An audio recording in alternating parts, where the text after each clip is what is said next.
योगी ने आयुर्वेद के डॉक्टरों को दिए नियुक्ति पत्र, बोले पूरी ईमानदारी से करे जनता की सेवा। देवरिया हत्याकांड में ब्राह्मण बनाम यादव की लड़ाई, ओपी राजभर का बड़ा दावा। बहन शाहीन को सौंपी अतीक के बच्चों की कस्टडी, सुप्रीम कोर्ट में बोली यूपी सरकार। अखिलेश यादव ने मुलायम सिंह यादव को दी श्रद्धांजलि, पिता की याद में लिखा भावुक संदेश। नवरात्र में हो सकता है योगी कैबिनेट का विस्तार, काफी नेताओं को मिल सकती है जगह।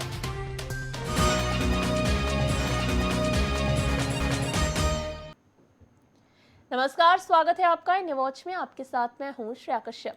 जहां गोरखपुर सेवानिवृत्त आयुर्वेदिक चिकित्सा अधिकारी डॉक्टर पशुपति तिवारी से सीएम योगी आदित्यनाथ ने कहा कि नियमित रूप से सेवाएं देंगे। नौकरी मिलने के बाद लगता है कि घर की जॉब है। सीएम ने कहा कि गोरखपुर से नवनियुक्त आयुर्वेद चिकित्सा अधिकारी डॉक्टर पशुपतिनाथ तिवारी से सीएम योगी आदित्यनाथ ने कहा कि नियमित रूप से सेवाएं देना, नौकरी मिलने के बाद लगता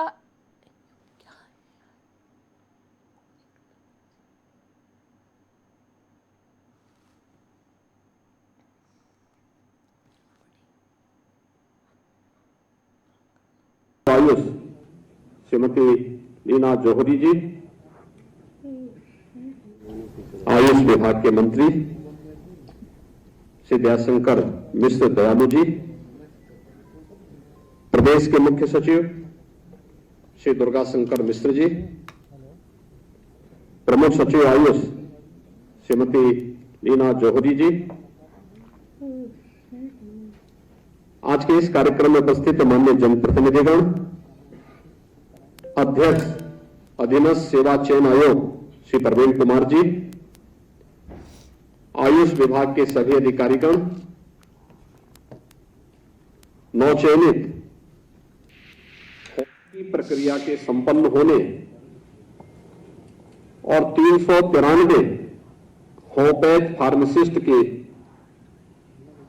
सफलतम नियुक्ति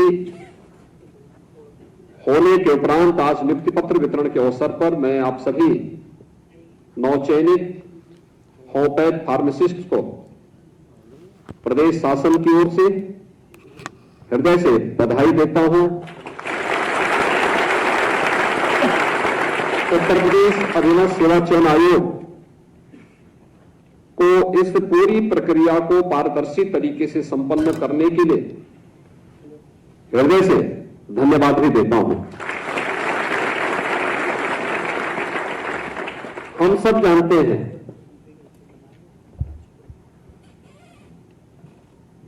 कि ट्रेडिशनल मेडिसिन के क्षेत्र में आज भारत ने एक लंबी छलांग लगाई है।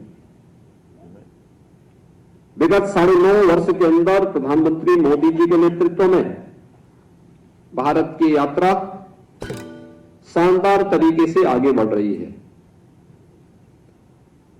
और इस सदी की सबसे बड़ी महामारी इसका उदाहरण भी है। आप याद करिए, आयुर्वेद पहले से ही हमारे जीवन का एक हिस्सा रहा है। योग भारत की परंपरा के साथ प्राचीन काल से जुड़ा रहा है। होम्योपैथ का उपयोग गांवों में किसी न किसी रूप में लोग लेते रहे हैं।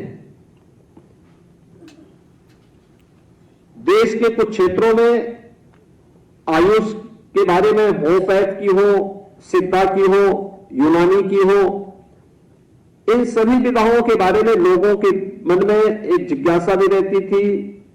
लोग उपलब्धता के अनुसार उसका उपयोग भी करते थे। लेकिन पहली बार आयुर्वेद, योग और प्राकृतिक चिकित्सा, यूनानी, सिद्धा और होम्योपैथ, इन सबको मिलाकर के देश के अंदर एक आयुष मंत्रालय का गठन होता है। आयुष मंत्रालय के बाद ट्रेडिशनल मेडिसिन को एक नई पहचान देने की जो पहल 2014 में प्रधानमंत्री मोदी जी ने प्रारंभ की थी, आज उसके बहुत अच्छे परिणाम हम सबके सामने देखने को मिल रहे हैं। पहला परिणाम था कि भारत की परंपरागत योग की इस विधा को वैश्विक मान्यता मिलती है और 21 जून की तिथि को दुनिया के लगभग 190 से अधिक देश योग की परंपरा के साथ जुड़ते हैं। योग के साथ जुड़ने का मतलब भारत की ऋषि परंपरा के प्रति कृतज्ञता ज्ञापित करना। एक विशिष्ट तिथि अपने उन पूर्वजों के प्रति कृतज्ञता ज्ञापित करने के लिए भारत और यूएनओ के साथ मिलकर के दुनिया का हर वह व्यक्ति जो उत्तम आरोग्यता की प्राप्ति का पक्षधर है, वह विश्व योग दिवस के साथ जुड़ता है। ये भारत की देन आज वैश्विक मान्यता इस रूप में प्राप्त कर रहा है। कोविड कालखंड में आपने देखा होगा कि हर एक जगह आयुष काढ़ा उपयोग होने लग गया, हर व्यक्ति उसको स्वीकार करने लग गया। देश हो या दुनिया हो, कहीं भी हर परिवार का हिस्सा बन गया। विपत्ति के समय यह हम सब के सामने एक सहारा बना था और घर के अंदर ही औषधि प्राप्त होती है। लेकिन समग्रता के साथ इन सबको जोड़ करके कार्य किया जा सके, 2014 के बाद जिस तेजी के साथ इस फील्ड में काम होना प्रारंभ किया है, आज उसी का परिणाम है कि देश की सबसे बड़ी आबादी का राज्य उत्तर प्रदेश इस दिशा में मजबूती के साथ आगे बढ़ रहा है। उत्तर प्रदेश में पहली बार आयुष की अलग अलग विधाओं के लिए इसमें डिग्री और डिप्लोमा के कोर्सेज हम भी अपने तरीके से प्रारंभ कर सके, इसके लिए आयुष विश्वविद्यालय की स्थापना भी उत्तर प्रदेश के अंदर होती है। एक बड़ी उपलब्धि, एक लंबी छलांग है। हम मेडिसिनल मेडिसिन को प्रोत्साहित करने के लिए, चाहे वो आयुर्वेद के कॉलेज हो, योग या वेलनेस सेंटर हो,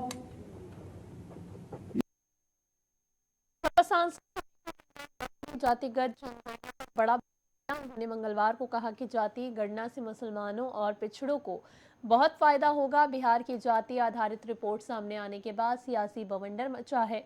विपक्ष केंद्र सरकार पर दबाव बनाने में जुट गया है। कांग्रेस ने राज्यों में सरकार बनने पर जातियों की गिनती कराने का वायदा किया है। सपा सांसद ने कहा कि मुसलमानों की हालत दिन पर दिन खराब होती जा रही है। संभल सांसद ने आरोप लगाया कि दबे कुचले लोगों के साथ इंसाफ नहीं हो रहा है। विधानसभा चुनाव के लिए बीजेपी ने चौथी लिस्ट जारी कर दी। लिस्ट में मुख्यमंत्री शिवराज सिंह चौहान का भी नाम शामिल है। अब तक मुख्यमंत्री के उम्मीदवार बनाए जाने पर संशय की स्थिति बनी हुई थी। माना जा रहा था कि शिवराज का पत्ता कट सकता है। चौथी लिस्ट के मुताबिक बीजेपी ने बुधनी विधानसभा सीट शिवराज सिंह चौहान को प्रत्याशी बनाया है। राजस्थान में 23 नवंबर को वोट डाले जाएंगे। छत्तीसगढ़ विधानसभा का चुनाव 2 चरणों में 7 और 17 नवंबर को कराया जाएगा। मिजोरम में 7 नवंबर को और तेलंगाना में 30 नवंबर को वोटिंग शुरू होगी। सभी के नतीजे 3 दिसंबर को आएंगे। उत्तर प्रदेश के देवरिया हत्याकांड मामले पर सियासत तेज होती जा रही है। सपा का आरोप है कि योगी सरकार सिर्फ एक पक्ष के साथ ही खड़ी दिखाई दे रही है, जबकि दूसरे पक्ष में भी पहले प्रेमचंद यादव की हत्या हुई, जिसके बाद दूसरे पक्ष के लोगों ने सत्य प्रकाश दुबे के परिवार पर हमला कर दिया। वहीं बीजेपी भी ब्राह्मण परिवार के साथ खड़ी दिखाई दे रही है। इस पूरे विवाद में अब सुबह सपा प्रमुख ओपी राजभर का भी बयान सामने आया। वहीं जब ओपी राजभर से सवाल किया गया तो उन्होंने कहा कि ऐसी घटनाओं में हम उन साथियों को कहना चाहते हैं कि अफवाहें ना फैलाएं। सरकार दोनों पक्षों को न्याय दिलाने के लिए कटिबद्ध है। हम इस मामले में इस बात के पक्ष में नहीं है, इसे यादव बनाम ब्राह्मण बनाया जा रहा है। उन्होंने कहा कि इस केस में पाल राजभर भी शामिल है। ओपी राजभर ने कहा कि अगर राजनीति करने वाले लोग देवरिया कांड को ब्राह्मण बनाम यादव बनाने की कोशिश कर रहे हैं तो हम इससे कतई सहमत नहीं हैं। दोनों पक्ष ही पीड़ित हैं। वहीं एक बच्चा घायल है जिसका इलाज भी चल रहा है। इस मामले में दोनों तरफ से सख्त कार्रवाई की मांग की जा रही है। दुबे परिवार के जिंदा बचे बेटे देवेश ने आरोप लगाया कि प्रेमचंद यादव ने सरकारी जमीन पर कब्जा करके संपत्ति बनाई है।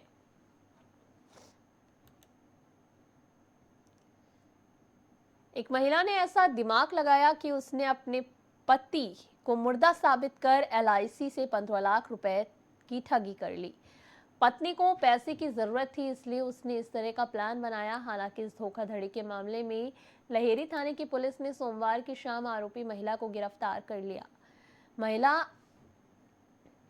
गया में किराए के मकान में रह रही थी। आरोपी महिला 2.5 साल से फरार चल रही थी।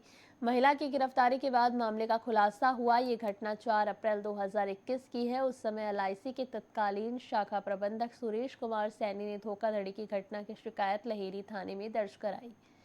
पुलिस ने जिस आरोपी महिला को गिरफ्तार किया उसकी पहचान सोहसराय थाना इलाके के आशा नगर निवासी सुनील कुमार की पत्नी सैबी देवी के रूप में हुई। दरअसल इस फर्जी मामले का खुलासा तब हुआ जब उस समय एक आरोपी एलआईसी एजेंट अनिल कुमार को गिरफ्तार किया गया। सोहसराय के आशा नगर निवासी सुनील कुमार ने 1 टर्म इंश्योरेंस पॉलिसी ली थी जिसकी कुल बीमा राशि 15 लाख की थी। पॉलिसी 18 दिसंबर 2016 को शुरू हुई थी। 28 दिसंबर 2031 को पूरा होना था। इस पॉलिसी में नॉमिनी में उसकी पत्नी सैबी देवी थी। पत्नी सैबी देवी ने 2020 में पति को मृतक बताकर बीमा के रुपए पर दावा किया। मृत्यु प्रमाण पत्र के साथ ही अन्य दस्तावेज भी जमा किए। 27 नवंबर 2020 को एलआईसी की ओर से बीमा की 15 लाख की राशि महिला के खाते में दी गई। इस पूरे मामले में लहेरी थाना अध्यक्ष दीपक कुमार ने बताया कि अभिकर्ता की मदद से फर्जीवाड़ा हुआ था। वहीं इसका खुलासा होने पर एलआईसी ने राशि को वापस ले लिया था। केस दर्ज होने के बाद महिला फरार हो गई। गुप्त सूचना पर महिला की गिरफ्तारी की गई।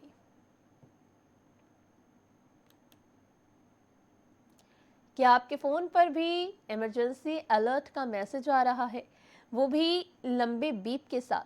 दरअसल भारत सरकार इमरजेंसी अलर्ट सिस्टम को लेकर टेस्ट कर रही है। सिस्टम को टेस्ट करने के लिए एक मैसेज भेजा जा रहा है जो पहले एंड्रॉयड यूजर्स को कुछ दिन पहले मिला था और अब आईफोन यूजर्स को भी ये अलर्ट मैसेज मिल रहा है। इस मैसेज को तेज बीप साउंड के साथ भेजा गया है। जो इमरजेंसी अलर्ट सर्वर फ्लैश के साथ आया है, ये alert India emergency alert system का हिस्सा है जिसे नेशनल डिजास्टर मैनेजमेंट अथॉरिटी द्वारा तैयार किया गया है।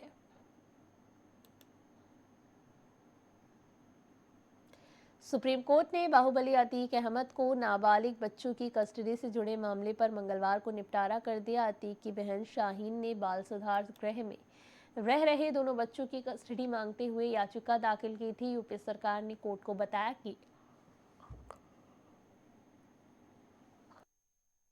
कल ही सुधार गृह से निकालकर शाहीन को सौंप दिया गया। माफिया अतीक के दोनों बेटे एहजम और आबान को सोमवार को राजरूपपुर स्थित बाल सुधार गृह से निकालकर उनकी बुआ को सुपुर्द कर दिया गया। जिला प्रोबेशन अधिकारी कार्यालय के सूत्रों ने बताया है कि अतीक की बहन हटवा गांव में रहती हैं और उन्होंने अतीक के दोनों बेटों का पालन पोषण करने का जिम्मा लेते हुए अपने सुपुर्द करने का प्रार्थना पत्र दिया था। वहीं उन्होंने बताया कि धूमनगंज थाने की पुलिस ने अपनी आख्या में बताया था कि उमेशपाल हत्याकांड के बाद अतीक का पूरा परिवार फरार हो गया और दोनों बच्चे चकिया में लावारिस हालत में मिले थे। मीडिया कर्मियों के बेश में आए हमलावरों ने कई राउंड फायरिंग की थी। अतीक अशरफ की गोली मारकर हत्या कर दी थी। हत्या के बाद हमलावरों ने खुद को पुलिस के हवाले कर दिया था। यूपी के पूर्व सीएम अखिलेश यादव मंगलवार को पैतृक गांव सैफई पहुंचे। अखिलेश ने सैफई पहुंचकर अपने पिता मुलायम सिंह यादव को उनकी पहली पुण्यतिथि पर नमन किया और श्रद्धांजलि दी। इस दौरान उनके साथ पार्टी महासचिव राम गोपाल यादव, पार्टी नेता शिवपाल सिंह यादव मौजूद रहे। सपा के संस्थापक मुलायम सिंह यादव की पुण्यतिथि पर अखिलेश ने सोशल मीडिया अकाउंट एक्स पर लिखा, जो बसते हैं दिलों में लोगों के वो जाकर भी कहीं नहीं जाते।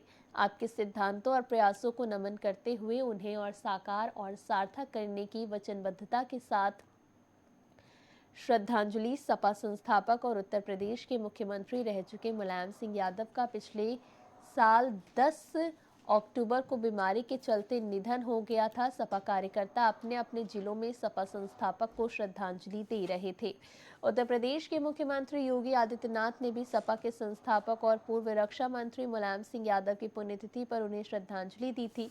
मुख्यमंत्री ने सोशल मीडिया मंच एक्स पर लिखे संदेश में कहा कि पूर्व रक्षा मंत्री उत्तर प्रदेश के पूर्व मुख्यमंत्री मुलायम सिंह यादव की पुण्यतिथि पर उन्हें विनम्र श्रद्धांजलि। यूपी कांग्रेस के अध्यक्ष अजय रॉय ने भी पूर्व सीएम को श्रद्धांजलि दी। उन्होंने एक्स पर लिखा कि समाजवादी पार्टी के संस्थापक, देश के पूर्व रक्षा मंत्री, उत्तर प्रदेश के पूर्व मुख्यमंत्री स्वर्गीय मुलायम सिंह यादव की प्रथम पुण्यतिथि पर विनम्र श्रद्धांजलि। आगामी लोकसभा चुनाव को लेकर बीजेपी ने यूपी में अपनी तैयारियां तेज कर दी हैं। पार्टी की नज़र अनुसूचित जाति के वोटरों पर टिकी है, जो बसपा का कोर वोट बैंक है। बीजेपी ने अब अनुसूचित जाति के वोटरों को साधने के लिए बड़ी रणनीति तैयार की है। इसके तहत प्रदेश में अनुसूचित जातियों को साधने के लिए महासम्मेलन कराए जाएंगे, जिसमें बड़ी संख्या में इन वोटरों को जोड़ने की कोशिश की जाएगी। वहीं केंद्रीय गृह मंत्री अमित शाह और बीजेपी के राष्ट्रीय अध्यक्ष जेपी नड्डा भी इस महासम्मेलन में शामिल हो सकते हैं। बीजेपी प्रदेश में सभी जाति, वर्ग और समूहों में पार्टी को मजबूत बनाने की कवायद में जुटी है और इस महासम्मेलन को इसी से जोड़कर देखा जा रहा है।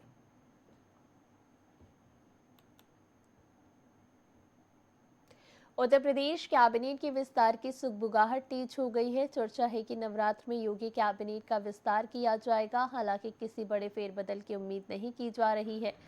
कहा जा रहा है कि विस्तार सामान्य तौर पर ही होगा। हालांकि योगी मंत्रिमंडल में 2 नए नेताओं को जगह मिलना तय माना जा रहा है। ओपी राजभर हाल ही में फिर से एनडीए में शामिल हुए। वहीं दारा सिंह चौहान सपा छोड़कर बीजेपी में आए। इन दोनों नेताओं को मंत्री बनाए जाने की संभावना है। इन दोनों के बीजेपी से जुड़ने के बाद से ही कैबिनेट में शामिल होने की अटकलें भी लगाई जा रही हैं।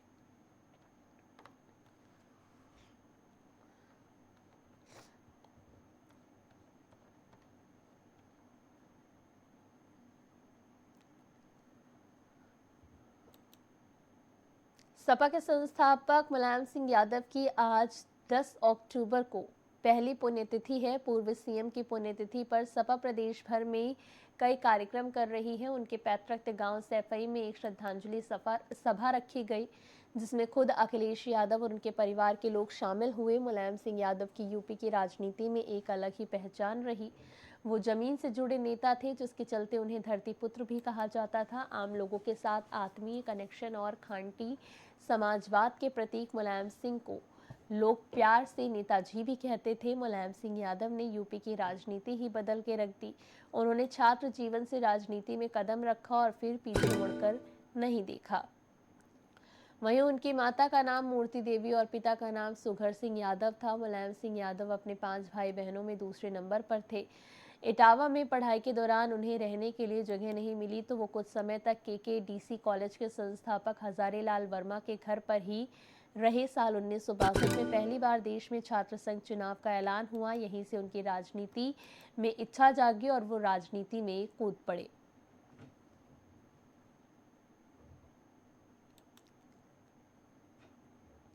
खबर हरदोई से है, जहां हैवानियत की सारी हदें पार हो गई। कक्षा 3 की छात्रा से दरिंदगी का मामला सामने आया। युवक ने 8 वर्षीय मासूम को खीरे के खेत में ले जाकर दुष्कर्म की घटना को अंजाम दिया। बताया जा रहा है कि आरोपी के परिजनों ने मासूम पीड़िता की दादी को भी जमकर पीटा। मासूम की दादी की पिटाई का वीडियो वायरल हुआ। पीड़ित परिवार ने एसपी से न्याय की गुहार लगाई है।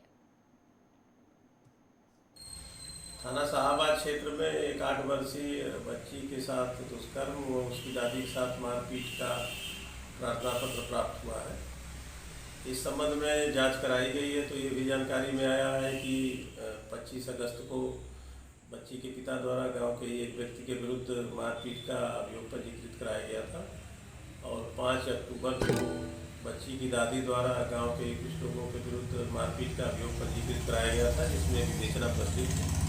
प्रथम दृष्टया जांच में आपसी रंजिश का मामला निकल के आया है, किंतु और इसमें गहराई से जांच की जा रही है। बच्ची को CWC के समक्ष पेश किया जा रहा है, वो मेडिकल कराई जा रही है। इसके आधार पर इसमें अग्रेतर विधिक कार्रवाई की जाएगी। खबर लखनऊ से है, जहां काशीराम की पुण्यतिथि के मौके पर कांग्रेस ने दलित गौरव संवाद अभियान की शुरुआत की। यह अभियान अक्टूबर 9 से 26 नवंबर तक चलेगा। हर विधानसभा की दलित बस्तियों में रात्रि 10 बजे चौपाल लगाया जाएगा। प्रत्येक विधानसभा में 500 अधिकार पत्र भरवाए जाएंगे। प्रत्येक लोकसभा में दलित एजेंडे पर चर्चा के साथ 18 मंडलों में दलित गौरव यात्रा निकाली जाएगी। इस अभियान की शुरुआत प्रदेश अध्यक्ष अजय रॉय की मौजूदगी में होगी। परिवार कांग्रेस के प्रति लोगों का विश्वास भाव लगातार बढ़ता जा रहा है और सब लोग जुड़ते जा रहे हैं। ये उसका परिणाम है कि पश्चिम उत्तर प्रदेश से अभी ज्वाइनिंग हो रही है और अभी पूर्वांचल, बुंदेलखंड और मध्य अभी आने वाले समय में बहुत ही और मजबूत ज्वाइनिंग होने जा रही है। तमाम हमारे बड़े लोग, हमारे साथी हमारे संपर्क में हैं, वो सभी लोग आने वाले समय में ज्वाइन करेंगे कांग्रेस पार्टी। तो दलितों को जोड़ने के लिए ये हम लोगों ने एक कार्यक्रम तय किया है आज से काशीराम जी की पुण्यतिथि के अवसर पर, और वो आज से ये गौरव यात्रा, दलित गौरव संवाद ये शुरू होगा, जो आज लखनऊ से हम शुरू कर रहे हैं और ये 26 नवंबर तक, संविधान दिवस तक चलेगा। लखनऊ में 26 तारीख को बड़ा कार्यक्रम हम करेंगे। पूरे प्रदेश का कार्यक्रम 26 नवंबर को यहाँ पर होगा और इससे पूरे प्रदेश में दलित नेताओं के अभियान, इसमें सबको जोड़ा जाएगा। प्रत्येक मुख्यालयों पर प्रेस कॉन्फ्रेंस, प्रत्येक विधानसभा में 250 प्रभावशाली दलित गणमान्य जनों से संपर्क, प्रत्येक विधानसभा में 500 दलित अधिकार पत्र भरवाए जाएंगे। प्रत्येक विधानसभा की दलित बस्तियों में 10 बजे रात्रि चौपाल लगेगा रात्रि को। प्रत्येक लोकसभा में सामूहिक चर्चा दलित एजेंडे पर, प्रत्येक लोकसभा में कोर ग्रुप की गठन और 18 मंडल पर एक दिवसीय दलित गौरव यात्रा करेंगे और इसमें एक लाखों लोगों को इसमें हम जोड़ेंगे। और ये पूरी तरीके से मैं समझता हूं कि जो दलित, जो एक गौरव उनका था, वो पूरी ताकत के साथ जो कांग्रेस के साथ जुड़ के रहा, उसको पुनः स्थापित करने के लिए, पुनः जोड़ने के लिए उस पर हम सब लोग काम कर रहे हैं। आज ही का दिन क्यों चुना गया? शामिल हुए हैं आज कौकब हमीद साहब के बेटे, उनके बेटे शामिल हुए हैं, अहमद साहब। दूसरे हमारे तोमर साहब जो लोकदल के हमारे पूर्व मंत्री रहे, वो आए हैं और इनके साथ मैं समझता हूं कि सैकड़ों की संख्या में पश्चिमी उत्तर प्रदेश के लोग इनके साथ आए हैं। और ये तीसरी पीढ़ी है। इनके दादाजी विधायक थे, पिताजी 6 बार विधायक थे और ये अभी पिछली बार लड़े थे। RLD से 95,000 वोट ये अपनी विधानसभा से पाए थे। दलित गौरव संवाद की शुरुआत किया काशीराम जी की परिनिर्वाण दिवस पर। काशीराम जी निश्चित तौर से दलितों के बीच में हमेशा उन्होंने काम किया, जोड़ने का काम किया, हमेशा उनको साथ लेकर काम किया। तो ये आज उनकी पुण्यतिथि, हम लोगों ने ये सोचा पूरी कांग्रेस पार्टी ने कि आज हम सब लोग इनको आज इस पुण्यतिथि पर इस याद करें और एक कार्यक्रम की घोषणा करें। खबर लखनऊ से है, जहां राम जन्मभूमि ट्रस्ट पर सरकार को समझौता ज्ञापन सौंपा गया है। अंतर्राष्ट्रीय राम कथा संग्रहालय, जिसमें श्री राम भगवान से जुड़े 1000 से ज्यादा दुर्लभ वस्तुओं का संग्रह है। योगी सरकार ने श्री राम ट्रस्ट की श्री राम कथा संग्रहालय एवं आर्ट गैलरी सौंपने की तैयारी पूरी कर ली है। आज यूपी संस्कृत विभाग और श्री राम ट्रस्ट के बीच संगीत पर्यटन हुआ। मंत्री जयवीर सिंह और मुख्य सचिव दुर्गा शंकर व महासचिव चंपत रॉय की मौजूदगी में ज्ञापन सौंपा गया। समझौता ज्ञापन के इस पवित्र अवसर पर मंचासीन आज के इस कार्यक्रम के मुख्य आकर्षण और श्री राम जन्मभूमि तीर्थ क्षेत्र के सम्मानित महासचिव आदरणीय श्री चंपत राय जी, बहुत बहुत सम्मानित ट्रस्ट के अध्यक्ष, हमारे उत्तर प्रदेश की आन बान शान जिनका बहुत लंबा और अद्भुत प्रशासन क्षेत्र का अनुभव भी रहा है और प्रदेश और देश में अपनी एक अलग छाप छोड़ने का जिन्होंने काम किया, ऐसे आदरणीय डॉक्टर नृपेंद्र मिश्र जी हमारे उत्तर प्रदेश के बहुत ही कर्मठ, योग्य और यशस्वी मुख्य सचिव, जो सदैव प्रदेश को सकारात्मक भूमिका में आगे ले जाने के लिए निरंतर प्रयासरत और चिंतन करने का काम करते हैं। आदरणीय श्री दुर्गा शंकर मिश्र जी, ट्रस्ट के सम्मानित सदस्य श्री अनूप कुमार मित्तल साहब, आदरणीय निर्माण समिति के सम्मानित सदस्य श्री अनिल मिश्रा जी, हमारे संस्कृति, पर्यटन और धर्मार्थ कार्य के प्रमुख सचिव। हर्ष का आज का ये अवसर है। हम जिस कल्पना से आए थे और क्या देख रहे हैं, ये सारा वर्णन आदरणीय नृपेंद्र जी ने आपको कर दिया। पुनरावृत्ति की आवश्यकता नहीं है।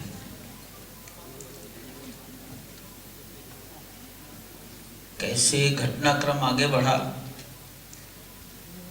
बहुत शुरू में ही ये बात आई कि 70 एकड़ में क्या क्या बनाना है, तो उसमें एक म्यूजियम भी बनाना है।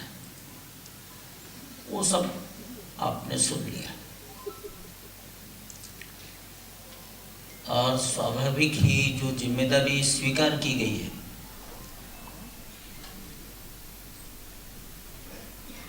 वो अच्छा और अच्छा करने के लिए।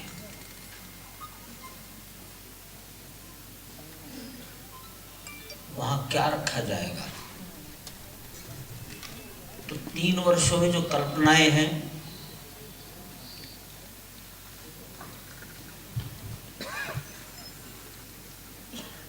जहां आज मंदिर बन रहा है वहां से जमीन में से बहुत कुछ निकला है। मुझे याद आता है एक बार माननीय प्रधानमंत्री जी ने ऑनलाइन मीटिंग में कहा था, ये खजाना है जो निकला है, ये खजाना है। जून 1992 में जो निकला 40-45 आइटम्स हैं, स्टोन पीसेस हैं, वो आज भी रामकथा संग्रहालय में रखे हैं।